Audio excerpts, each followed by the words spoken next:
मुंबई के एक पार्क में एक नौजवान युवक बैठा हुआ था। हर थोड़ी थोड़ी देर के बाद वो थोड़ा रो लेता था, थोड़ा आसमान की तरफ देख लेता था, थोड़ा चुप हो जाता था, थोड़ा देर गुमसुम बैठा रहता था। फिर वही प्रक्रिया चालू हो जाती थी, फिर रोने लगता था, फिर परेशान होने लगता था।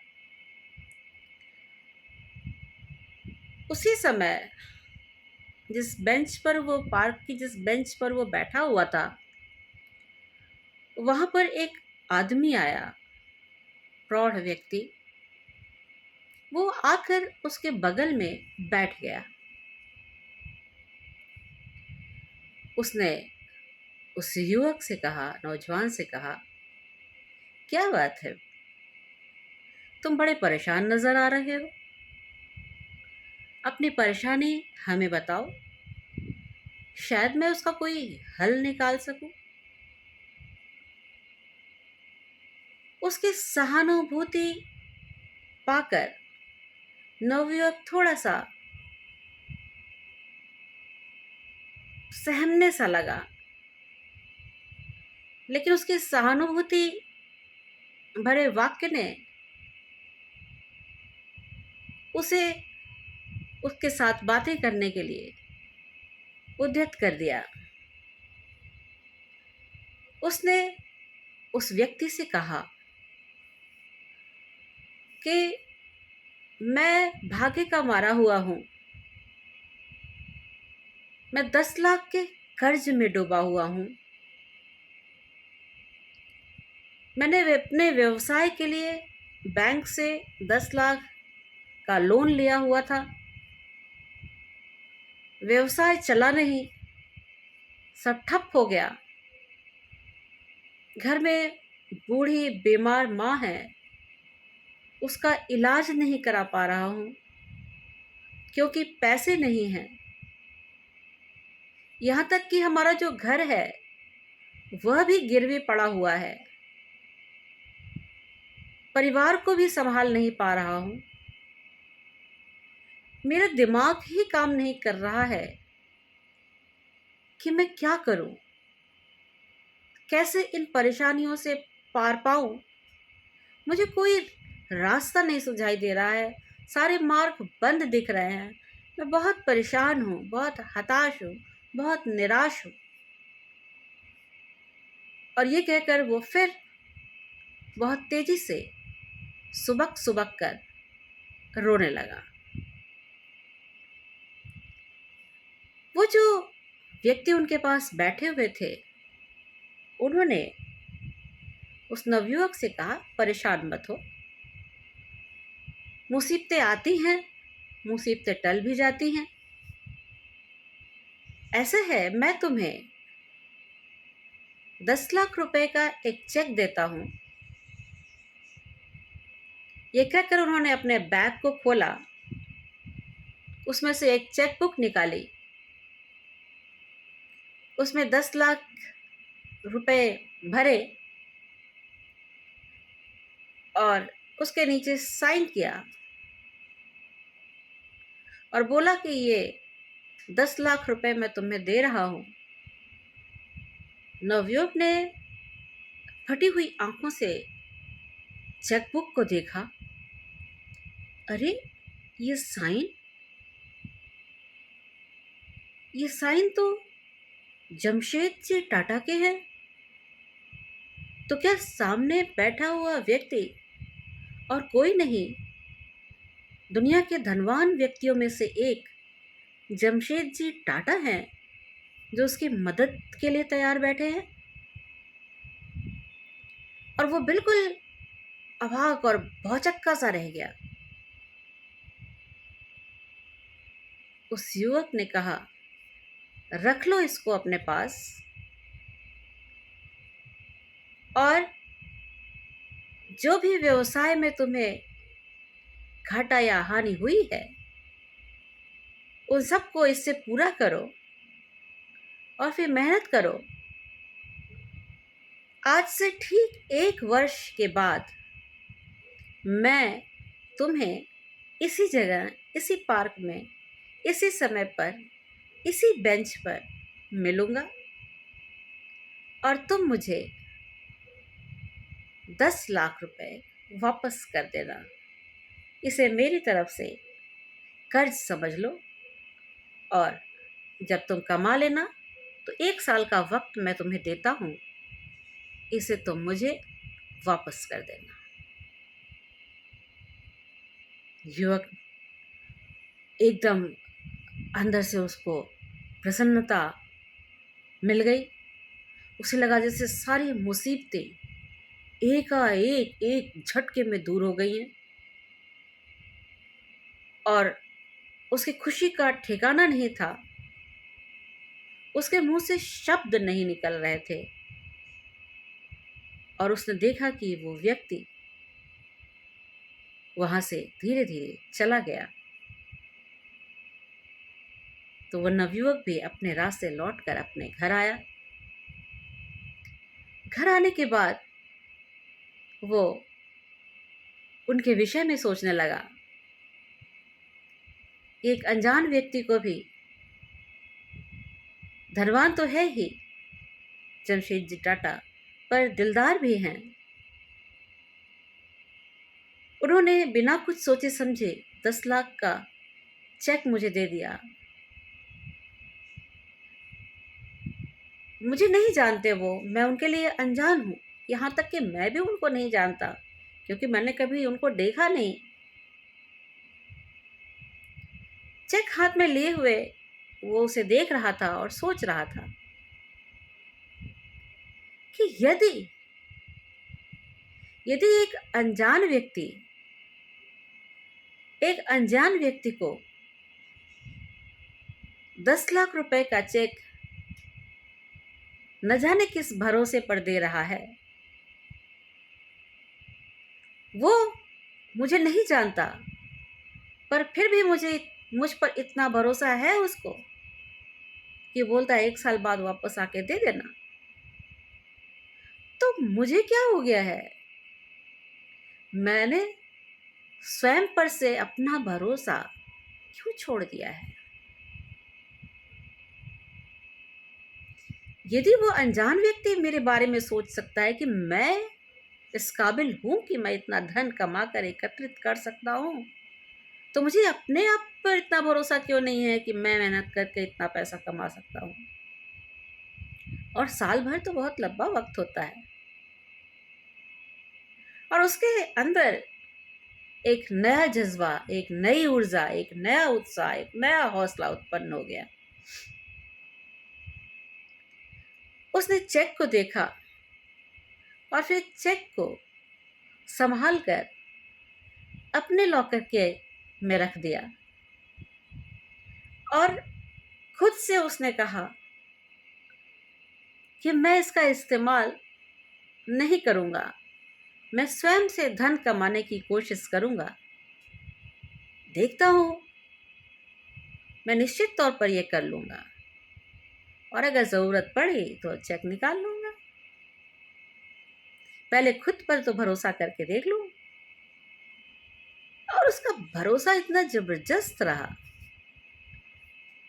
उसने इतनी मेहनत की,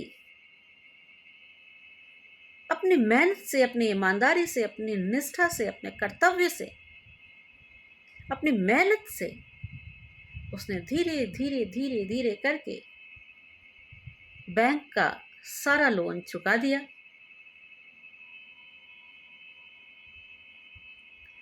फिर धीरे धीरे उसने गिरवी पड़े हुए अपने घर को भी छुड़ा लिया।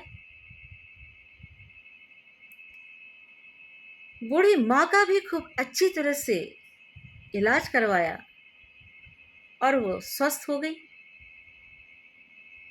और बहुत ही अच्छी तरह से वह अपने घर परिवार का पालन पोषण भी करने लगा और उसने काफ़ी पैसे अपने बैंक खाते में भी एकत्रित कर लिए। बहुत खुश रहता था, बहुत प्रसन्न कि ये सब मैंने उस चेकबुक के भरोसे नहीं किया, बल्कि ये सब मैंने अपने हौसलों से किया। साल बीता और साल बीतने के बाद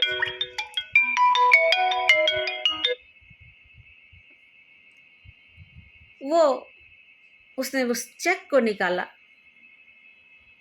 तैयार हुआ और चेक को लेकर चल पड़ा अपने गंतव्य की ओर। 1 वर्ष के बाद उसी पार्क में, उसी बेंच पर, उसी समय पर वह पहुंचकर बैठ गया और उसे सामने से वह व्यक्ति भी आता हुआ दिखाई दिया।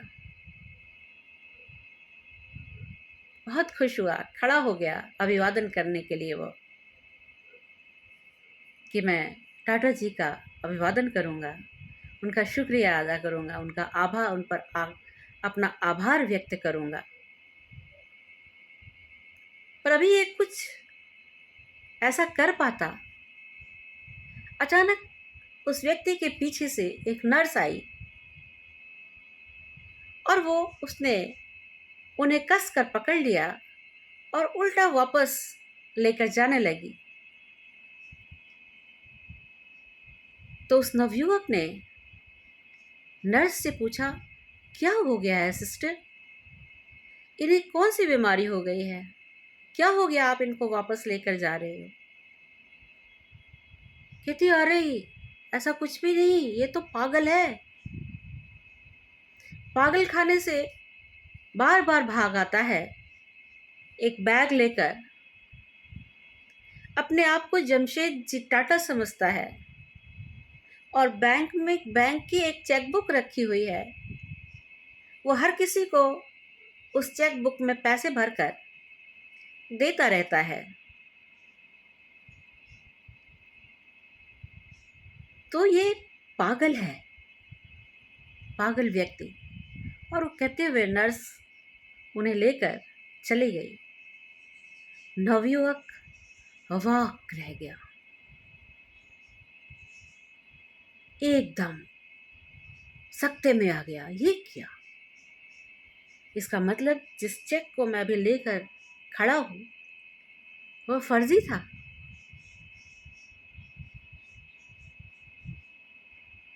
अंदर तक हिल गया वो और उसने सोचा कि एक पागल व्यक्ति ने एक फर्जी चेक से अनजाने में ही उसके लिए कितना बड़ा काम कर दिया। हमारे अंदर हिम्मत होती है, हौसला होता है हमारा, पर हम उसको निकाल नहीं पाते हैं। उसको कब कौन कहाँ जगह देता है, ये बहुत बड़ी बात है।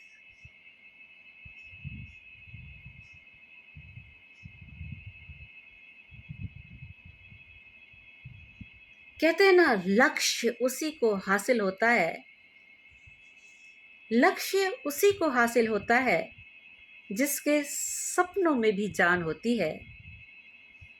पंख होने से कुछ नहीं होता, पंख होने से कुछ भी नहीं होता, हौसलों से उड़ान होती है, हौसलों से उड़ान होती है। एक फर्जी चेक अनजाने में ही अगर इतना बड़ा काम कर सकता है, तो हम स्वयं के बलबूते पर अपने हौसलों के द्वारा न जाने कितने लक्ष्यों को अंजाम दे सकते हैं। मैं पुष्पलता राय इन्हीं शब्दों के साथ अपनी वाणी को विराम देती हूँ। उम्मीद करती हूँ कि इस छोटी सी लघु कथा ने आपके अंदर के हौसले को ज़रूर जगाया होगा। कभी कभी हम यूं ही हिम्मत हार बैठते हैं, जबकि हमारे अंदर बहुत हौसला होता है। उसे उसे पहचानना, उसे अपने आप से बाहर निकालना, ये हमारा खुद का काम होता है, स्वयं का काम होता है। तो चलते चलते मैं आपसे एक बार फिर से अनुरोध करती हूँ, क्या अभी तक भी आपने चैनल को सब्सक्राइब नहीं किया है? ओहो, अरे अब तो कर लीजिए। यदि आपने अभी तक हमारे चैनल को सब्सक्राइब नहीं किया है तो कृपया प्लीज़ प्लीज़ प्लीज़ बस अभी जाइए और अभी सब्सक्राइब कर लीजिए।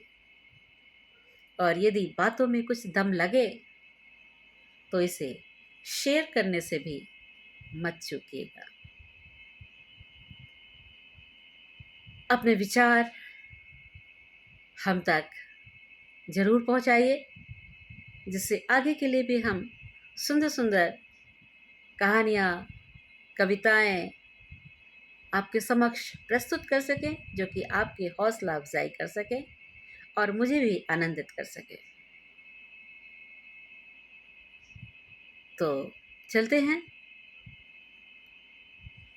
अपना और अपनों का ध्यान रखिएगा। आज कह रहे हैं कि शायद बारिश हो सकती है, तो यदि हो जाए तो ईश्वर के शुक्रगुजार होइएगा। नमस्कार। मुझे सुनने के लिए बहुत बहुत आभार। फिर मिलते हैं।